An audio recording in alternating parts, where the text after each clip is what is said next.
শুনছি বা দেখছি, এই ক্ষেত্রে দায় তো বহন করতে হবে কাউকে না কাউকে। যেহেতু একটি সরকার এখন ক্ষমতায় আছে, তারা এত সমর্থিত সরকার, সকল রাজনৈতিক দলের সমর্থন পুষ্ট সরকার, সেই সরকার কেন ব্যর্থ হচ্ছে এই বিষয়ে প্রশ্ন উত্থাপন করা জরুরি। আমরা আগেই বলেছিলাম যে মাঠে প্রচুর অস্ত্র আছে, সন্ত্রাসীরা বিচরণ করছে, এই বিষয়ে কোনো দৃশ্যমান কোনো উন্নতি বা অগ্রগতি আমরা দেখতে পাচ্ছি না। তার মধ্যে এই আশঙ্কার জায়গাগুলি আপনার এই শোতে আমি এর আগে উল্লেখ করেছিলাম। ডেভিল হান্ট আবার শুরু করা হচ্ছে বলা হচ্ছে। আমার প্রশ্ন হচ্ছে, ডেভিল হান্ট ফার্স্ট ফেজ যেটা হলো সেটার রেজাল্ট কি? আপনি দেখেছেন যে ব্যক্তিকে সন্দেহ করা হচ্ছে সেই ব্যক্তি ডেভিল হান্ট ফার্স্ট ফেজের সময় সে ধরা খেয়েছিল। ধরা খাওয়ার পরে সে কিভাবে দ্রুততম সময়ে মুক্তি পেল এবং কারা তাকে মুক্তির ব্যাপারে সহযোগিতা করলো, এই প্রশ্নগুলি সামনে আসা উচিত। আমাদের কোথায় সরকার যদি কোনো জায়গায় ব্যর্থ হয় তাহলে রাজনৈতিক দলগুলোর সামনে সেটা উপস্থাপন করবে যে আমরা পারছি না বা এইখানে সংকট আছে, সেই জায়গাগুলিও তো ক্লিয়ার করা হচ্ছে না।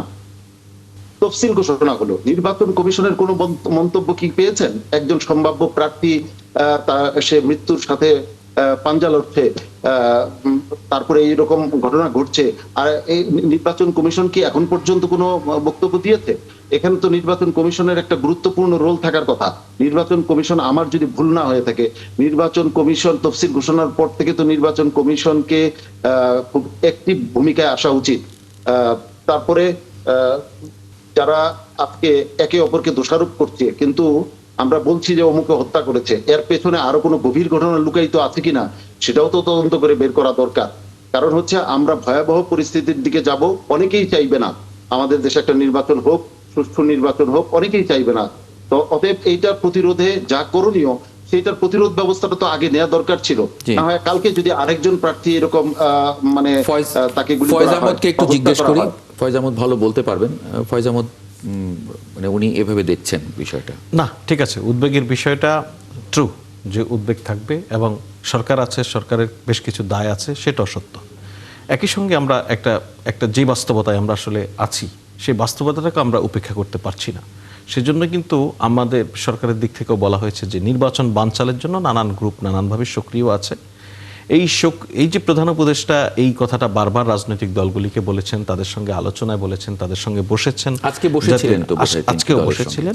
তো এখানে একটা দুর্ভাগ্য, এটা সরকারের কিছু গোয়েন্দা ব্যর্থতা তো পরিষ্কার। এটা তো আপনার শরীফ ওসমান হাদির উপরে যে হামলা হলো, নিশ্চিত দেখা যাচ্ছে যে যদি পর্যাপ্ত তথ্য থাকতো, পর্যাপ্ত ব্যবস্থা নেওয়া সম্ভব হতো, তাহলে তো এই ঘটনা ঘটতো না হয়তো। তো সেটা তো আছে। অপরদিকে আমি এখানে দুটো কথা বলি। মাননীয় প্রধান উপদেষ্টা আজকে যখন রাজনৈতিক নেতৃবৃন্দের সঙ্গে বসেছেন, বিএনপি, জামাত এবং এনসিপি নেতৃবৃন্দ প্রত্যেকেই কিন্তু এই জায়গাটা খুব আন্তরিকতা দেখিয়েছেন। প্রত্যেকে বলেছেন, নিজেরা বলেছেন যে আমরা নিজেদের মধ্যে যে দূরত্বটা তৈরি করে ফেলছি কথাবার্তা, বয়ানে, বিবৃতিতে, এটা আমাদেরকে কমাতে হতে হবে, আমাদেরকে সহনশীল হতে হবে। প্রধান উপদেষ্টা বলেছেন যে আপনাদের রাজনৈতিক ভিন্নতা থাকবে, রাজনৈতিক মতভিন্নতার কারণে নানান কথা হবে, কিন্তু উত্তেজনা ওই পর্যায়ে নিয়ে যাওয়া যাবে না যেটা পুরো জাতির জন্য ক্ষতির কারণ হতে পারে। আপনি যদি খেয়াল করেন যে আজকে সমর্থকদের মধ্যে যদি ছড়িয়ে পড়ে, এক্স্যাক্টলি, আজকে আপনি যদি খেয়াল করেন যে বিএনপির ভারপ্রাপ্ত চেয়ারম্যান জনাব তারেক রহমানও কিন্তু একই কথা বলেছেন। উনি বলেছেন নিজেদের মধ্যে ঐক্যে ফাটল ধরে, নিজেদের মধ্যে মতবিরোধ এত যেন বেড়ে না যায় যেটা পুরো জাতির জন্য ক্ষতির কারণ হতে পারে নির্বাচনের জন্য। সো আমাদের প্রত্যেকটা রাজনৈতিক দলেরই আমি মনে করি খুব সচেতনভাবে এই জায়গাগুলিতে নজর আছে, কিন্তু কোনো কোনো ক্ষেত্রে আমরা সাময়িক রাজনৈতিক সুবিধার কারণে হয়তো সাম্প্রতিক সময়ে নির্বাচনের তফসিল ঘোষণার আগে ওনারা কেউ ওভাবে প্রতিহিংসার শিকার হননি, হামলার শিকার হননি, একটু স্থিতিশীল অবস্থা থাকার কারণে অনেকেই মনে করেন একটু গা ছাড়া বা হয়তো দিয়েছিল। কিন্তু আমি মনে করি শরীফ ওসমান হাদির উপরে হামলা, তাকে হত্যার উদ্দেশ্যে গুলি করা, অপরদিকে এই জাস্ট কিছুক্ষণ আগে আপনার স্টুডিওতে ঢোকার পরে খবর পেলাম যে একটি মানববন্ধন শেষে যাওয়ার পথে দুজন জুলাই যোদ্ধা, তাদের উপরও হামলা হয়েছে। তার মানে এটা আমাদেরকে আবার ইঙ্গিত দিচ্ছে যে আমাদেরকে সরকারের দায়িত্ব আছে, সরকার তার জায়গা থেকে চেষ্টা করবে, রাজনৈতিক দলগুলি সক্রিয় সহযোগিতা প্রয়োজন হবে।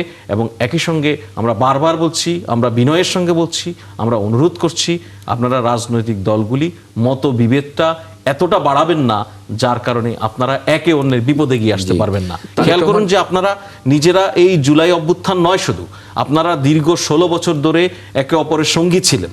16 বছরে একে অপরের সঙ্গে কাঁধে কাঁধ মিলিয়ে লড়াই করেছেন, আপনারা একসঙ্গে জেল খেটেছেন, জুলুমের শিকার হয়েছেন। অতএব আপনারা সামান্য সামনের দিনের সরকারে কে কত বেশি ক্ষমতা প্রাপ্ত হবেন, কে কত বেশি লাভবান হবেন, সেই নেশায় মত্ত হয়ে পুরো জাতিকে বিপদে ফেলবেন না। এবং তারেক রহমান বলেছেন ষড়যন্ত্র চলছে, নির্বাচন অত সহজ হবে না, এটা হেডলাইন। আমরা যদি নিজেরা ঐক্যবদ্ধ না হই এদেশ ধ্বংস হয়ে যাবে তিনি বলেন। নীলোফার চৌধুরী মণি, মানে ঐক্যের তো এখন আর আসলে কোনো বিকল্প নেই, ঐক্য ছাড়া এখন তারেক রহমান যেভাবে বলছেন নির্বাচন অত সহজ হবে না। আমাদের নেতা জনাব তারেক রহমান সাহেব উনি শুধু এই কথাই বলেন না, আজকের কথাই না, প্রতিদিন উনি এই নির্বাচনটা যে ভীষণ কঠিন থেকে কঠিনতর এটা কিন্তু প্রতিদিন বোঝাচ্ছেন যে আমাদের অদৃশ্য শত্রু আমাদেরকে অনেক বড় ক্ষতি করবে।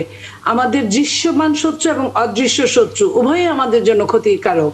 আমাদের এই মুহূর্তে একতাবদ্ধ হওয়া ছাড়া কোনো উপায় নাই। কিন্তু বিশেষ বিশেষ কিছু দল তারা কিন্তু বিচার মানে তালগাছটা তাদেরই চাই, এবং তারা যে ধরনের প্রোপাগান্ডা গুলো ছড়ান সেই প্রোপাগান্ডার জন্য কিন্তু আরো দেশটা রসাতলে যাচ্ছে, মানুষের ভয় আরো বাড়ছে, মানুষ আরো নিজের হাতে আইন তুলে নিচ্ছে। কারণ সরকার, এখানে যে সরকারের আমাদের প্রতিনিধি আছে তাকে উদ্দেশ্য করে বলতে চাই যে উনি কিছুটা স্বীকার করেছেন, তারপরেও বলতে চাই যে নির্বাচন কমিশন বিষয়টি যেটা এই যে চিন্তা করলে তাদের যে নিরপেক্ষতার কথা আসে নির্বাচন কমিশনের, সেইখানে ব্যক্তির কথা, কোনো ব্যক্তির পক্ষে কথা বলতে পারে না তারা। এখনো প্রশাসন সরকারের হাতে না তাদের হাতে, এটাও কিন্তু আমরা জানতে পারিনি। তো এখন তো প্রশাসন কিন্তু এখনো সরকারের হাতে, এটা বোঝা যায়। একটা খবর, আমি এই খবরটা নিয়ে একটু আলোচনা করতে চাই একটা বিরতি নিয়ে ফিরে। হেডলাইনটা এরকম, সিইসি এবং কমিশনারদের বিশেষ নিরাপত্তা দিতে পুলিশকে চিঠি। ইসি পুলিশকে চিঠি দিয়েছে। প্রধান নির্বাচন কমিশনার এবং 4 নির্বাচন কমিশনারের বিশেষ নিরাপত্তা প্রয়োজন। আজ শনিবার আলাদা চিঠিতে পুলিশকে নির্দেশনা দেয় ইসি। এটা নিয়ে একটু আলাপ করব। এটা তো ডিসি দিতে পারে না, এটা নির্বাচন কমিশনই দিবে, চিঠি দিবে নির্বাচন কমিশনই দিয়েছে। আপনি হয়তো নির্বাচন কমিশন ভুল শুনেছেন, নির্বাচন কমিশন দিয়েছে। এটা নিয়ে একটু আলোচনা করবো একটা বিরতি থেকে ফিরে। সিসি এবং কমিশনারদের বিশেষ নিরাপত্তা দিতে পুলিশকে চিঠি দেওয়া হয়েছে। এখন মানে সব মিলিয়ে আসলে নিরাপত্তা পরিস্থিতি আমরা কি দেখছি? আজকেও 2 জুলাই যোদ্ধার উপরে হামলা হয়েছে মানববন্ধন শেষে ফিরে যাবার পথে। খান সাইদ হাসান, ধন্যবাদ আপনাকে এবং আপনার মাধ্যমে 71 টিভি দর্শক শ্রোতাদের। হ্যাঁ, আমিও আসলে স্টেক হোল্ডার্স হিসেবে এই নির্বাচন নিয়ে আমিও শঙ্কিত। ওই যে আপনি যে কথাটা কিছুক্ষণ আগে বললেন, সিইসি মানে চিফ ইলেকশন কমিশন এবং কমিশনাররা ওনার এক্সট্রা নিরাপত্তা চেয়েছেন। আমি যতটুকু জানি এমনি তাদের সরকারি নিয়ম অনুযায়ী, প্রোটোকল অনুযায়ী তারা তাদের বডিগার্ড বা দৈহিক নিরাপত্তার জন্য তারা প্রয়োজনীয় পুলিশ বা প্রয়োজনীয় নিরাপত্তা ব্যবস্থা পেয়ে থাকেন। ইন অ্যাডিশন আবার ওনাদের জন্য নিরাপত্তা দিতে হবে, এটা আমি ইতিপূর্বেকার নির্বাচনে এরকম হয়েছে বলে আমার মনে পড়ে না। তো ওনারা নিজেরাই যখন এরকম আশঙ্কা বোধ করছেন, সো ইউ আন্ডারস্ট্যান্ড যে স্টেক হোল্ডার্স হিসেবে আমরা সাধারণ জনগণ হিসেবে আমাদের তো এই আশঙ্কাটা তো থেকেই যাচ্ছে এবং আতঙ্কিত হওয়ার মতোই ঘটনা। আর দ্বিতীয়ত হলো নির্বাচনকে ঘিরেই সব দল, বিএনপির মতো একটা বড় দল এবং অন্যান্য দলগুলো, জামাত ইসলাম এবং এনসিপি, সবাই আশঙ্কা প্রকাশ করছে। তো এইরকম আশঙ্কা ইতিপূর্বে ইলেকশনে কখনো হয়েছিল বলে আমার মনে পড়ে না। সত্য ঘটনার সত্য মিথ্যা যাই হোক না কেন, পিপল পারসেপশন কিন্তু খুব ইম্পর্টেন্ট। একটা সমাজে এটার খুব একটা মারাত্মক ইম্প্যাক্ট পড়ে। জি, আমি জানি না এখন বর্তমান সরকারের কি কি ব্যবস্থা আছে। নির্বাচন কমিশন যখন নিজেদের নিরাপত্তা চাইলেন, নির্বাচন কাজে যারা যুক্ত থাকবেন তারাও তো আসলে এটা একটা শঙ্কা বোধ করতে পারেন নিজেরা। এত প্রার্থী, আমি যদি গড়ে 5 জন করেও প্রার্থী কোনো আসনে দেখি, 1500 প্রার্থী থাকবেন। সুতরাং তাদের তো নিরাপত্তা দিতে গেলে আসলে সাধারণ মানুষের নিরাপত্তায় তো পুলিশের সংখ্যা বা আইন শৃঙ্খলা রক্ষা বাহিনী কি কাভার করবে অন্যান্য মানে রুটিন নিরাপত্তা কার্যক্রম চালাতে? হয়তো নিরাপত্তা, আমাদের দেশের নিরাপত্তা বলতে তো সাধারণত যেটা বোঝানো হয় যে ব্যক্তি নিরাপত্তা দেওয়া, তার সাথে সার্বক্ষণিক একজন পুলিশ থাকবেন। তো এইটা দিয়ে আসলে সমস্যার সমাধান না। কারণ কতক্ষণ একজন পুলিশ তার সাথে থাকবে, তার প্রাত্যহিক কাজকর্ম আছে, ব্যক্তিগত কাজকর্ম আছে, সারাক্ষণ তার পুলিশ তার পিছনে লেগে থাকতে পারবে না। কাজেই এইটা কোনো সমস্যার সমাধান বলে আমার কাছে মনে হয় না। তো আমার ধারণা বা আমার সুপারিশ হলো যে আসলে আমাদের যে বিভিন্ন গোয়েন্দা সংস্থা আছে তারা আরেকটু অ্যাক্টিভেটেড হবেন এবং হয়ে এই তথ্যগুলো মানে আগাম তথ্যগুলো সংগ্রহ করে প্রোঅ্যাক্টিভ পুলিশিং যেটাকে বলা হয়, যে ঘটনা ঘটার আগেই এদেরকে শনাক্ত করে। আর এটা তো আপনি 100% ক্রিমিনালকে শনাক্ত করতে হয় না, আপনি যদি র্যান্ডম 5-7জনকে শনাক্ত করে যদি তাদের উপরে দৃষ্টান্তমূলক শাস্তি প্রয়োগ মানে করেন, অ্যাপ্লাই করেন আইনানুগ ভাবে, তাহলে দেখবেন বাকি 95 জন ঠিক হয়ে যাবে। কিন্তু এরকম কোনো লক্ষণ বা নমুনা এখন পর্যন্ত দেখতে পাচ্ছি না। সুতরাং আমি জানি না ইলেকশনে কি হবে বা এর মধ্যে আরো কত কি ঘটনা ঘটবে, দুর্ঘটনা ঘটবে। কি দেখেন মানে এখানে ঠিক আছে আপনার ওনার যেই ভয়ের জায়গা, আশঙ্কার জায়গা, এটা খুব অস্বাভাবিক নয় এই বিবেচনায়। আমরা তো প্রত্যক্ষভাবে এত বড় একটা হামলার পরেও যদি বলি যে কেউ ভয় পাবে না, আশঙ্কা করবে না, সেটা আসলে খুবই অমূলক আলাপ। অপরদিকে আমি দুটো কারেকশন দিই ওনাকে। একটা হচ্ছে যে আপনি যেটা বলছেন যে অতীতের কোনো নির্বাচন কমিশন এরকম নিরাপত্তা চেয়ে নিয়েছে কিনা সেটা আপনার জানা নেই। সে বিষয়ে আমি নিজে সাংবাদিকতা করেছি এবং আমি নিজে ইলেকশন কমিশন ইলেকশনগুলি কভার করার অভিজ্ঞতা আছে। সেই অভিজ্ঞতার আলোকে আমি বলতে পারি আমার স্পষ্টতই মনে আছে এক্সট্রা যেই রেগুলার হচ্ছে সিকিউরিটি হয় শিডিউলের পরে অতীতের নির্বাচন কমিশনকে আমরা এক্সট্রা সিকিউরিটি নিতে দেখেছি, গানম্যান চেয়ে নিতে দেখেছি আলাদাভাবে। সো সেটা হয়েছে। তো এখন তো একটু ভিন্ন বাস্তবতা, সেই বিবেচনায় এটা আরও যৌক্তিক হতে পারে, এক। আর দুই হচ্ছে গোয়েন্দা তৎপরতা বাড়ানোর বিষয় উনি যেটা বলছেন, প্রথমত আমি ওনার সঙ্গে জায়গায় একমত, অবশ্যই বাড়ানো উচিত, আরও বাড়াতে হবে। এটা জাতির স্বার্থেই প্রয়োজন, একটা শান্তিপূর্ণ পরিবেশ নিশ্চিত করার জন্যই প্রয়োজন। এবং আমি একটু যোগ করি, সেটা হচ্ছে আসলে সেটা উনি নিজেও, যেহেতু উনি এই সিস্টেমের সঙ্গে উনি নিজে কাজ করেছেন, উনি জানেন যে অনেক গোয়েন্দা তৎপরতার কারণে, গোয়েন্দা তথ্যের কারণে এখন পর্যন্ত আসলে অনেক কিছুই ফয়েল করা সম্ভব হয়েছে। যেটা সব কিছু তো আপনি বুঝতেই পারছেন, যেটা সব কিছু প্রকাশ্যে অনেক ক্ষেত্রে বলাও যায় না। এবং আপনার নানান ষড়যন্ত্রমূলক ঘটনার সঙ্গে জড়িত থাকার কারণে এমন কিছু ব্যক্তি ইতিমধ্যে অ্যারেস্ট হয়েছে যারা আমরা সাধারণভাবে ধারণাও করা যায় না এই সমস্ত মানুষেরও এরকম একটা ভয়াবহ ষড়যন্ত্রের সঙ্গে লিপ্ত হতে পারেন। সো কিছু কাজ হচ্ছে, কিন্তু এটাও সত্য আরও অনেক বাড়ানো উচিত, এটা সত্য। আবার একই সঙ্গে এটাও সত্য যে আমরা অভ্যুত্থান পরবর্তী সময়ে এসে যে পুলিশিং ব্যবস্থা পেয়েছি, যেই আপনি জানেন, নিশ্চয়ই জানেন যে শুধু তো পুলিশকে তো শুধু যে পলিটিসাইজ করা হয়েছে তা না, পুলিশকে ক্রিমিনালাইজ করা হয়েছিল। এর ফলে একটা বাহিনীর যে কত বড় দীর্ঘমেয়াদী ক্ষতি হয়ে যায় সেটা উনি ওই সেক্টরের মানুষ হিসেবে আমি বিশ্বাস করি উনি এটা বুঝতে পারেন। এই ক্ষতিটা সামাল দিতে আমাদেরকে অনেক দিন আসলে বেগ পেতে হবে। তবে উনি শেষ অংশে যেটা বলেছেন যে যারা অপরাধ সংগঠন করার জন্য নানানভাবে সক্রিয় রয়েছে তাদের যদি একটি অংশকে যদি আইনের আওতায় নিয়ে আসা যায়, কার্যকর ব্যবস্থা গ্রহণ করা যায়, তাহলে অন্য যারা পরিকল্পনা করছে বা অন্য যারা নানান ধরনের অপরাধ সংগঠিত করার জন্য নানান জায়গা থেকে মোটিভেটেড হচ্ছেন তারা কিছুটা নিউট্রালাইজ হয়ে পড়বেন। এটা একটা আইনের স্বাভাবিক প্রক্রিয়া আসলে আইন প্রয়োগের। আমি একদম শেষ পর্যায়ে এক মিনিট করে যদি একটু আমি দুজনকে দেই, নীলুফার চৌধুরী মনি, শাহ ইফতেখার তারিক, দুজনকেই। নীলুফার চৌধুরী মনি। দেখেন, উনি যে কথাগুলো বলেছেন অনেকটা একমত। পাশাপাশি আমি একটা জিনিস বলতে চাই, দেখেন আমরা কাকে কি বলবো। পুলিশ কমিশনের পক্ষ থেকে বলা হয়েছে হাদির ঘাতক শনাক্ত করা হয়েছে, যে কোনো সময় গ্রেফতার করা হবে। অন্যদিকে ঘাতককে ধরিয়ে দিতে স্বরাষ্ট্র উপদেষ্টা 50 লাখ টাকা পুরস্কার ঘোষণা দিয়েছে। তাহলে আমরা কার কথাকে সত্য বলে মনে করব? এই যে এই ধরনের দ্বিমুখী বক্তব্য মূল ঘাতককে কি ধরাছোঁয়ার বাইরে নিয়ে যায় না? আমি মনে করি এখানে যে আপনার প্রার্থীদের নিরাপত্তা যদি দেন, শুধু প্রার্থীদের নিরাপত্তা দিলেই হবে না, সাধারণ জনগণের নিরাপত্তা কিভাবে দিবে এই পুলিশ, এই স্বরাষ্ট্র মন্ত্রণালয়?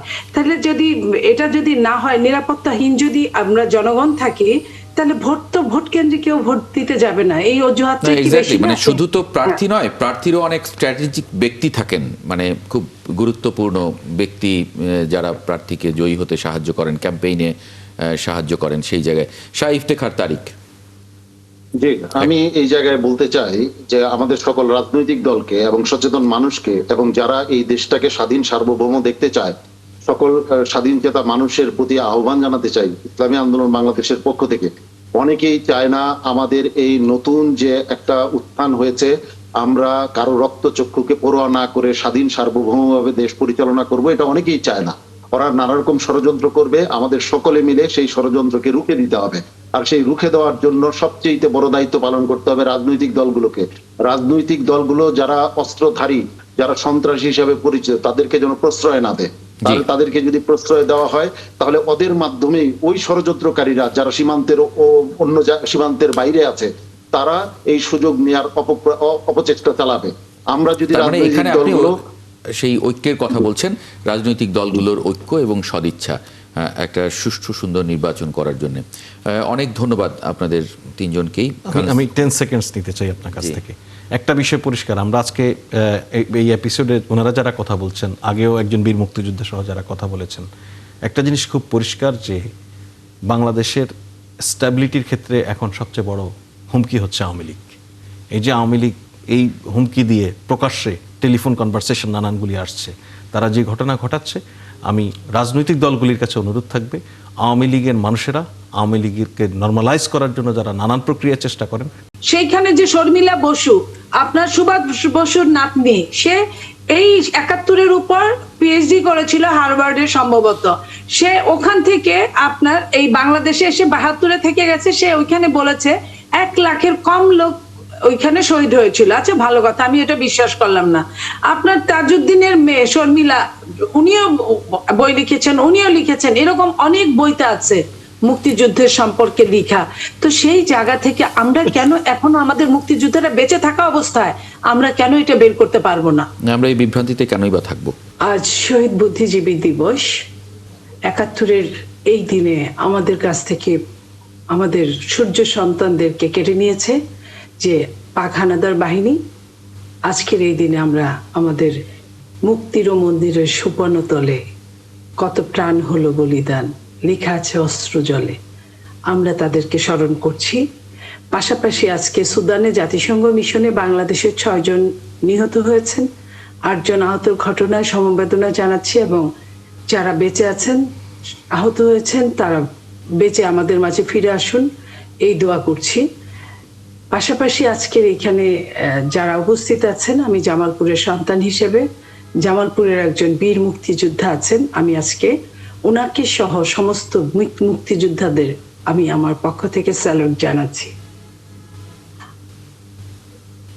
বাংলাদেশের আজকে যে অবস্থাটা, আজকে ৫৪ বছর পরেও আমরা যেখানে দাঁড়িয়ে আছি, সত্যি দুঃখজনক যে আজকেও যখন প্রতিদিন মানুষ মরছে, প্রতিদিন পুলিশের নথি থেকে জানা যায় গত 10 মাসে আপনার প্রতিদিন গড়ে বাংলাদেশে 20 জন, প্রায় 20 জন করে নিহত হচ্ছে অপঘাতে।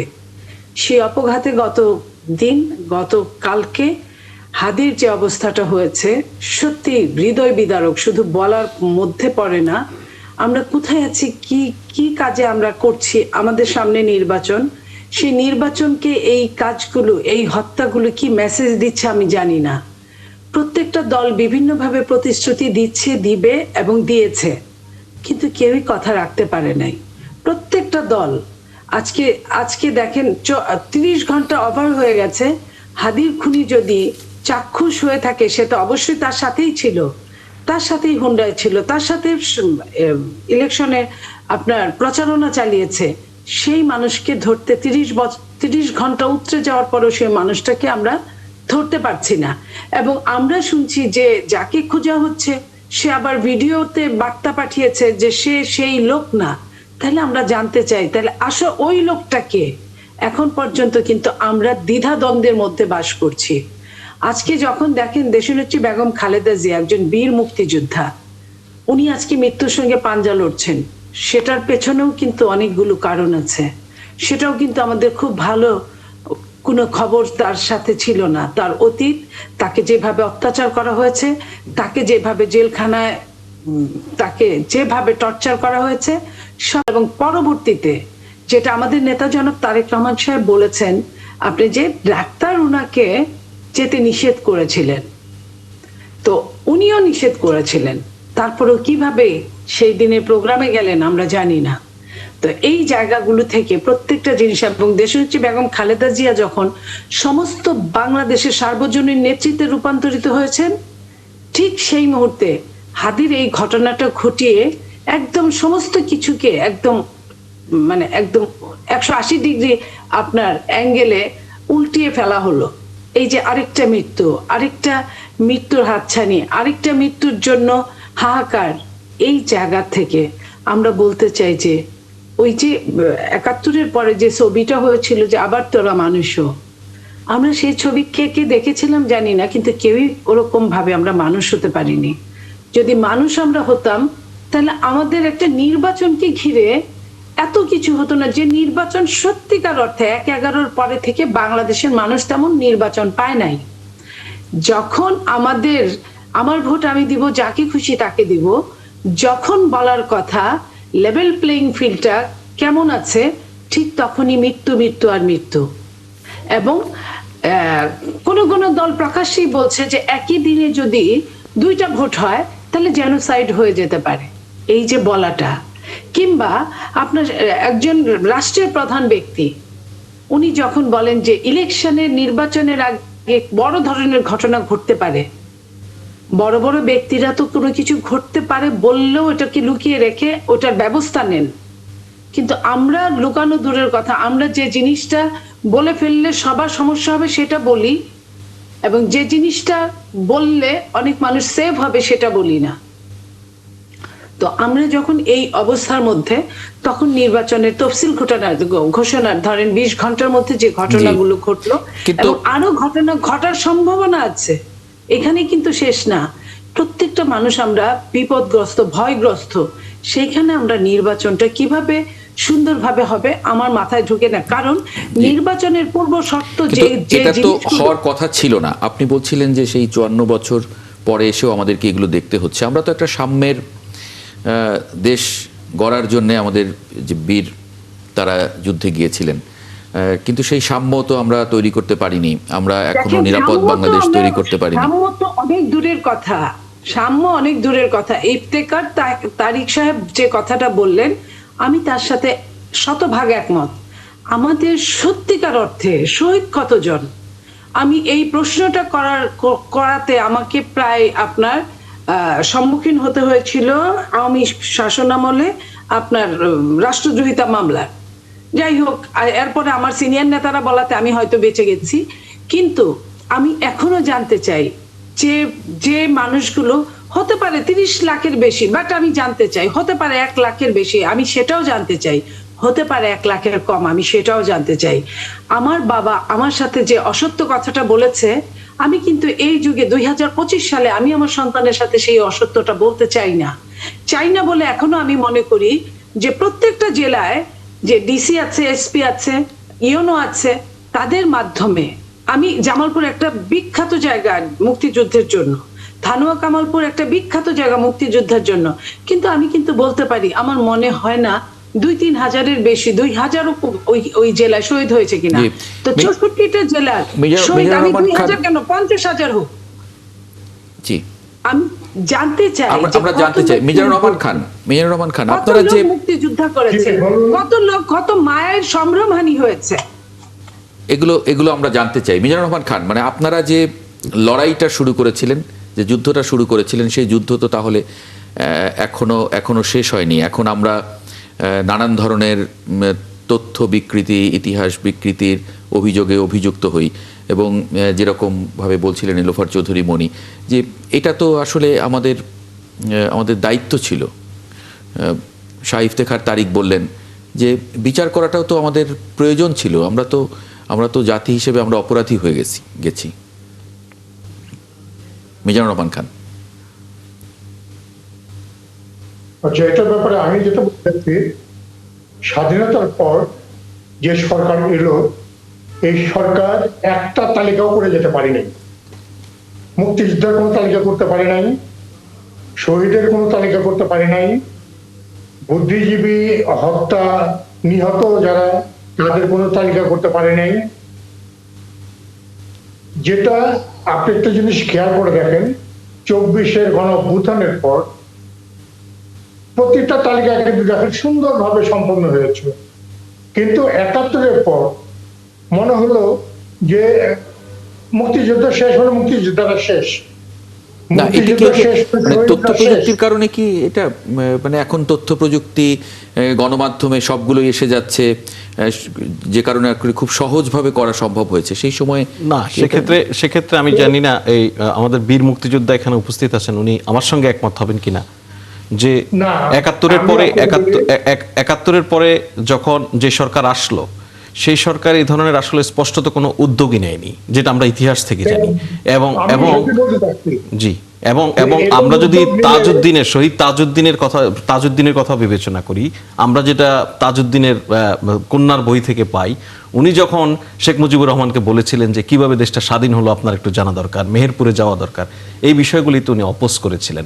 অর্থাৎ বীর মুক্তিযোদ্ধা যেটা বলছেন যে মুক্তিযুদ্ধের সময় মুক্তিযোদ্ধারা জীবন দিয়েছে, শহীদ হয়েছে, যুদ্ধ করেছে, এটাই যেন শেষ, এরপরে আর তাদের কোনো প্রয়োজনীয়তা অনুভব করেনি।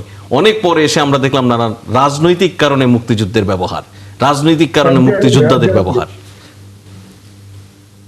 না, আমি আপনাকে যেটা বলতে চাচ্ছিলাম যে এটা খুব কঠিন কাজ ছিল না, আর এই তথ্য প্রযুক্তির উপর নির্ভর না করলেও তখন ম্যানুয়ালি এই তালিকাটা করা সম্ভব ছিল।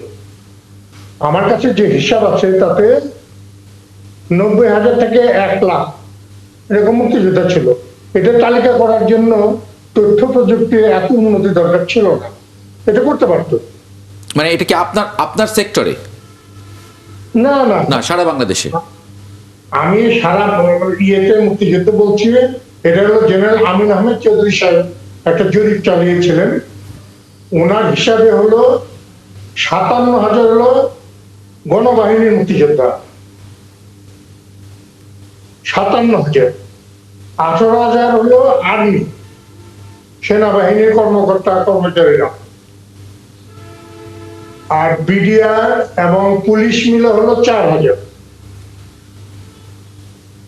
তো এখন আপনি হিসাব করে দেখেন এখানে 79,000 হচ্ছে। তারপরে আরো বিভিন্ন জায়গায় মুক্তিযুদ্ধে যোগ দিচ্ছে লোকজন, তাতে মিলে আপনি মনে করেন 1 লাখ, কিন্তু এখন 2,32,000 ভাতা নিচ্ছে। তা এখনো আমরা ওই তালিকায় করে যাচ্ছি। আমাদের অনেক মুক্তিযোদ্ধা মারা গেছেন। আমাদের খেতাবপ্রাপ্ত মুক্তিযোদ্ধা সিভিলিয়ানদের মধ্যে আমাদের 10 জন কিংবা 12 জন বেঁচে আছে, বাকি সব মারা গেছে। অর্ধেক তো মুক্তিযুদ্ধের সময় মারা গেছে। তো যারা পরে মারা গেছেন তারা তো কিছু দেখে যেতে পারলেন না, শুনেও যেতে পারলেন না। আজকে যে আমার এক ভাই বললেন যে কোন তালিকার উদ্যোগ নেওয়া হয় না, একদম ঠিক বলেছেন। তখন কেন যে এই উদ্যোগগুলো নেওয়া হয় নাই, আজকে কেন বাছাইয়ের প্রশ্ন আসে? বাছাইয়ের প্রয়োজন ছিল না যদি সঠিক তালিকা থাকতো, তাই না? আপনি বুদ্ধিজীবী বলে 1070 জন, আর আমরা তালিকায় পাই 232 জন। এটা কি তৎকালীন সরকারের পক্ষে সম্ভব ছিল না? অবশ্যই ছিল, ইচ্ছা ছিল না, তাই না? সেক্ষেত্রে সেই সময় আমাদের যে জেলাগুলি ছিল, প্রত্যেকটা জেলায়, যেটা মনিয়াপা ইনফ্যাক্ট বললেন যে ওনার জেলায় কতজন মুক্তিযোদ্ধা, কতজন শহীদ, এই জিনিস তো বের করা খুব কঠিন কিছু ছিল না। প্রত্যেকটা জেলায় তো আমাদের কিছু অ্যাডমিনিস্ট্রেটিভ মেকানিজম ছিল। এখনো উদ্যোগ নিলে এখনো অসম্ভব নয়। আপনার গ্রামে আমার গ্রামে কে মুক্তিযুদ্ধের সময় ধরে নিলাম যে কোনো ভাবেই মানে মারা গেছে, এই তালিকাটা বের করা এখনো সহজ। এখনো আমি বলতে চাই প্রতিটা গ্রামে কিন্তু কোনো না কোনো মুক্তিযোদ্ধা বেঁচে আছেন কিংবা প্রত্যক্ষদর্শী বেঁচে আছেন। সবগুলো গ্রামে কয়জন মুক্তিযোদ্ধা ছিলেন, কয়জন রাজাকার ছিলেন, কয়জন শহীদ হয়েছেন, কয়জন মা আপনার শ্লীলতাহানির শিকার হয়েছেন, সবকিছু কিন্তু বের করা যায়। এটা কিন্তু কোনো ব্যাপার না। এটা মোবাইলের যুগ, এটা অনলাইনের যুগ, এটা সোশ্যাল মিডিয়ার যুগ। এটা আপনার অনেক কিছু এখানে সত্যটা বের করে। যদি সত্যটা বের হতো সময় মতো, তাহলে কিন্তু মুক্তিযুদ্ধের সময় যার জন্ম হয়েছে সে কিন্তু মুক্তিযুদ্ধের সনদ নিতে পারতো না। এবং সবচেয়ে বেশি সনদ নিয়েছিল আওয়ামী লীগ করা মানুষগুলো সেই সময়ই জানা গিয়েছিল মুক্তিযোদ্ধা মন্ত্রী সে নিজে এটা প্রমাণ দিতে পারে নাই। এবং কত লোক, এটা প্রথম আলো রিপোর্ট হয়েছিল। সেই জায়গাতে বলছি এখনো সময় আছে।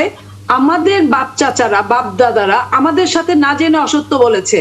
আমরা কিন্তু জেনে বুঝে আমাদের সন্তানদের সাথে অসত্য বলতে পারি না। তখন অ্যানালগ যুগ ছিল, এখন ডিজিটাল যুগ।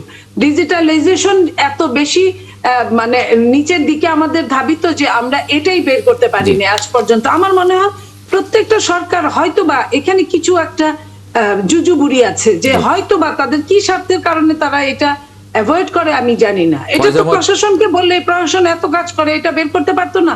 আপনি দেখেন ফয়েজ আহমদ, এটা কি মানে আপনি সরকারের ভিতরে আছেন, ডেড রেকনিং একটা বই আছে, সেই বইতে একটা লেখা আছে, সেইখানে যে শর্মিলা বসু, আপনার সুভাষ বসুর নাতনি, সে এই ৭১-এর উপর পিএইচডি করেছিল হার্ভার্ডের সম্ভবত। সে ওখান থেকে আপনার এই বাংলাদেশে এসে ৭২-এ থেকে গেছে। সে ওইখানে বলেছে ১ লাখের কম লোক ওইখানে শহীদ হয়েছিল। আচ্ছা, ভালো কথা, আমি এটা বিশ্বাস করলাম না। আপনার তাজউদ্দিনের মেয়ে শর্মিলা, উনিও বই লিখেছেন, এরকম অনেক বইতে আছে মুক্তিযুদ্ধের সম্পর্কে লেখা। তো সেই জায়গা থেকে আমরা কেন এখনো আমাদের মুক্তিযুদ্ধেরা বেঁচে থাকা অবস্থায় আমরা কেন এটা বের করতে পারবো না? আমরা এই বিভ্রান্তিতে কেনই বা থাকবো? না, দেখুন, মুক্তিযুদ্ধ মন্ত্রণালয়, আপনি যদি অন্তর্বর্তী সরকারের সময় খেয়াল করেন, মুক্তিযুদ্ধ মন্ত্রণালয় থেকে এই বিষয়ে বেশ কিছু উদ্যোগ গ্রহণ করা হয়েছে ইতিমধ্যে। আপনি জানেন যে মুক্তিযুদ্ধের সংজ্ঞা নির্ধারণ নিয়ে আওয়ামী লীগ যেটা বলছিলেন, মুক্তিযুদ্ধ মন্ত্রী এবং আমরা রেজাউল করিম নামে একজন মিনিস্টার ছিল, হাউজিং মিনিস্টার, উনি ভুয়া মুক্তিযুদ্ধের সার্টিফিকেট ধারণ করেছিলেন। বহু আমলা ভুয়া মুক্তিযুদ্ধের সার্টিফিকেট ধারণ করেছিলেন। পরে অনেকেই চাকরির সুবিধা টুবিধা এসব নিয়েছেন এসব করে। তো এই সরকার দায়িত্ব গ্রহণের পর ইন্টারিম গভর্নমেন্ট অন্তত মুক্তিযুদ্ধের সংজ্ঞার জায়গাটা ঠিক করা, এই আইনটা ইতিমধ্যে সংশোধন করে এটা পাশ হয়েছে, সেটা একটা বড় ধরনের অগ্রগতি। অপরদিকে সরকারের দিকে অ্যানাউন্সমেন্টের পরে বেশ কিছু মুক্তিযোদ্ধা ভাই যেটা বলছিলেন 2 লাখ 2.5 লাখ লোক এখনো ভাতা নেয় নিয়মিত, অনেক ভাতাপ্রাপ্ত মুক্তিযোদ্ধা, সোকল মুক্তিযোদ্ধা, তারা ভুয়া মুক্তিযোদ্ধা বেসিক্যালি। সো এই মানুষগুলি তাদের সার্টিফিকেট হস্তান্তর করেছে ইতিমধ্যে, এটা একটা বড় অগ্রগতি। তা আমরাও প্রত্যাশা করব যে এইটা ভবিষ্যতে যখন একটা দীর্ঘমেয়াদী সরকার, নির্বাচিত সরকার যখন দায়িত্ব গ্রহণ করবে, জাতিকে মনিয়াপার সঙ্গে আমি একমত যে আমরা আমাদের বাবারা, আমাদের মুরব্বীদের মুখে আমরা একটা কথিত যেই সংখ্যা শুনে শুনে আজকে এই পর্যন্ত এসেছি, আমাদের সন্তানরা যেন আমাদের মহান মুক্তিযুদ্ধ নিয়ে অন্তত বিভ্রান্তিকর মিথ্যা কোনো তথ্য যেন তারা না পায়। এটা জাতির ইতিহাসের সঙ্গে এক ধরনের প্রতারণা। এই উদ্যোগ নিতে হবে ভবিষ্যতে। এই সরকারই তো শেষ নয়, এই সরকার যে কাজগুলি করেছে ইতিমধ্যে মুক্তিযুদ্ধ মন্ত্রণালয় এই জায়গাগুলি বেশ কিছু সংস্কার এনেছে। এর ফলে ভবিষ্যতের সরকার এটা যদি কন্টিনিউশনটা ধরে রাখে, আমি বিশ্বাস করি অ্যাটলিস্ট আমাদের যে শহীদের সংখ্যাটা নিশ্চিত করতে পারবে। আমরা 30 লক্ষ শহীদ বলছি, এর এই যে তথ্যের জায়গাটা আপনি যদি জার্নালিস্টিক ভিউ থেকে দেখেন, তো আমরা যখন সংখ্যাগত দিক বলছি, এই ফ্যাক্টটা খুবই ফ্যাকচুয়াল হইতে হয়। এটা কোনো নেগেটিভের উপর দাঁড় করানো যায় না। আমার 30 লক্ষ মানুষ শহীদ হয়েছে, এটা নেগেটিভ দিয়ে দিন রাত আমরা কথা বলে বলে দাঁড় করাতে পারবো না। এটা খুবই ফ্যাক্টস ফিগারের ইস্যুস, তাই না? সো সুতরাং আমরা বিশ্বাস করি যে এইখানে একটু ফায়েজ ভাইয়ের সাথে অ্যাড করতে চাই। শেখ মুজিবুর রহমান সাহেব যখন জিজ্ঞেস করেছিলেন জেল থেকে বের হয়ে সাংবাদিকদের যে কতজন মারা গিয়েছেন, উনি কিন্তু আন্দাজে বলেছিলেন 3 লক্ষ। শেখ মুজিবুর রহমান সাহেব সেটাকে ভুলবশত ইংরেজি বাংলা হয়ে যায়, এটা আমাদেরও হয় মাঝে মাঝে, যে ভাষাটা আমরা অভ্যস্ত না বলতে মাঝে মাঝে ভুলভাল হয়ে যায়। সেখানে উনি 3 মিলিয়ন বলেছেন। সেটাকেই কেন আমাকে যুগ আজীবন বহন করতে হবে? কেন আমি আমার প্রপার ডায়াগনোসিস আমি পাবো না, করবো না? এটা কিভাবে সম্ভব? আমি এখানে একটু যোগ করতে চাই। এখানে যে প্রসঙ্গটি আলোচনা সবগুলির সাথে একমত হয়েও আমি যে জায়গাটা বিশেষভাবে গুরুত্ব আরোপ করতে চাই, যে ব্যক্তিটা যুদ্ধে শহীদ হলেন, আত্মাহুতি দিলেন, আত্মত্যাগ করলেন, তার পরিবার এই গর্বটা কেন ধারণ করতে পারবে না? আমার বাবা মুক্তিযুদ্ধে শহীদ হয়েছেন। এই তালিকাটা মুক্তিযুদ্ধের যেমন তালিকা হচ্ছে বারবার, শহীদদের তালিকাটা হলে তো ওই পরিবারগুলি অন্তত সান্ত্বনা পেত যে আমার বাবা বা আমার দাদা মুক্তিযুদ্ধে শহীদ হয়েছেন। এটা প্রজন্ম থেকে প্রজন্মান্তরে দেশপ্রেমের একটা বন্যী শিখা তারা বয়ে নিয়ে যেতে পারতো। অতএব তাদের এই কাজটা তো আমাদের দায়িত্বের মধ্যে পড়ে।